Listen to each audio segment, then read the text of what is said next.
As we've watched on the screen, some people seem to be they are happy, but at the same time, it's not easy. It's not easy to perform. It takes patience and it takes time. It teaches you something. Okay, definitely. Yeah, there is nothing for free. You want to get Jannah, you have to work for it. And these are just 5 days, yeah.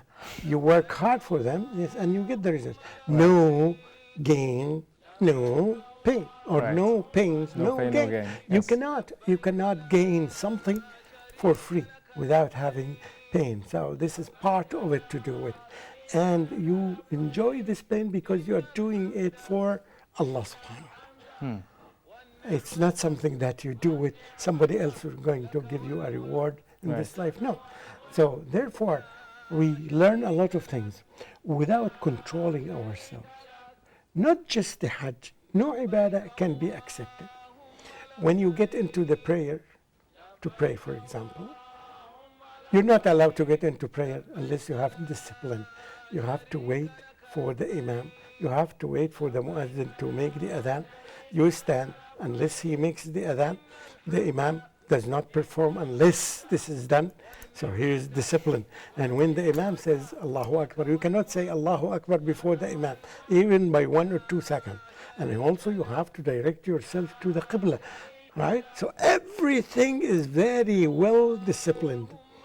Yeah, and the same thing in Hajj. You cannot do, for example, after a few hours we will see the Hujjaj, all of them are standing waiting for the exact time when they are allowed to leave Mecca, to leave Arafah to Muzdalifah, to Al-Mash'ar al-Haram.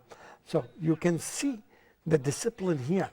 And you can see the discipline of the Muslims, and I'd like to remind every Muslim how amazing to look at 500,000 people doing the same things in a very well organized way. Right. And you become more surprised when you know that they are doing it the same way that the Prophet ﷺ doing it. While he is in his grave, he taught them how to do the prayer, and until now. Yes. Until now, you see that they are responding to this and doing it in a very well-disciplined way. And the one who organized them, as if it looks like the best army in the world, even more. Right. Because in any army, they are very well trained to do this. But here, it's the first time for them to come to this place. But in no time after the adhan, you find 500,000 people are standing in very beautiful circles, yes, according to the teachings of Prophet Muhammad sallallahu alaihi wasallam. And this is a reflection of what we've mentioned at the beginning of our segment, when we mentioned that to learn, or to educate yourself, or to have this kind of self-education, you must have the role model, which is the Rasul alayhi salatu wasalam. Yes, and with the role model, you have to practice it, enough practice, and till becomes part of you. Right. So there is now an epidemic of internet addiction among youth. Is Hajj a solution for these kinds of addiction? No matter, no doubt in my heart that it is. The reason is you will find all kinds of addiction that's happening, and all the psychological diseases. They need to be, the people need to go away from them, either gradually or one shot. Like, for example, at the time of the Prophet Muhammad sallallahu alaihi wasallam, the people were so addictive to wine.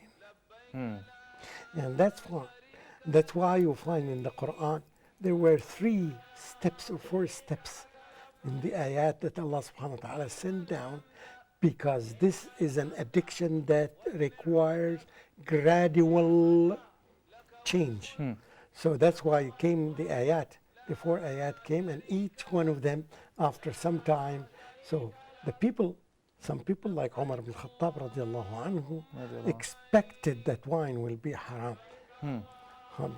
So it became, yes, on the salah particularly, don't drink wine before the salah, so that you would know what are you reciting or what you are listening to. Yes. And yes, so فَلَا وَلَا تَقْرَبُوا الصَّلَاةَ وَأَنْتُمْ سُكَارَى. And the other ayat came until the last ayah came. Now it is haram after this long time. Why? because the treatment of addiction requires either these gradual steps to happen one after another. And this is a very important thing that for any doctor or for any specialist who treats these diseases, you should know from the beginning that it takes time.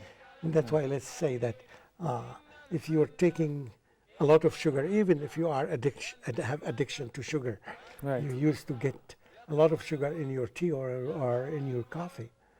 The way to get rid of it is, let's say that every day you get less five particles of sugar, Right. and 5 particles and 5 particles, and it becomes very easy because your tongue has got used to it. So there should be time to make the change, and this is the smooth change. The other way of making the change is to completely alter and change the environment. You take Mr. X from this environment and you put him in a different environment. He's no longer Mr. X because the environment around him, he becomes totally, you find, and that's why, by the way, the wisdom of doing things collectively in Islam, you find Ramadan is very easy to fast. Why? easy Because environment, yes. everybody around you is doing the fasting. Children, even men and women, old and young, everyone around And you all of talks all about of it. them have a common Makes goal. it easy. This is the impact of the peer group and the environment around you. Hajj is the same thing. In a very short time, 5 or 10 days that you stay in Millions. in Hajj, you find everybody around you, has changed or doing something that you find yourself imitating them very easily.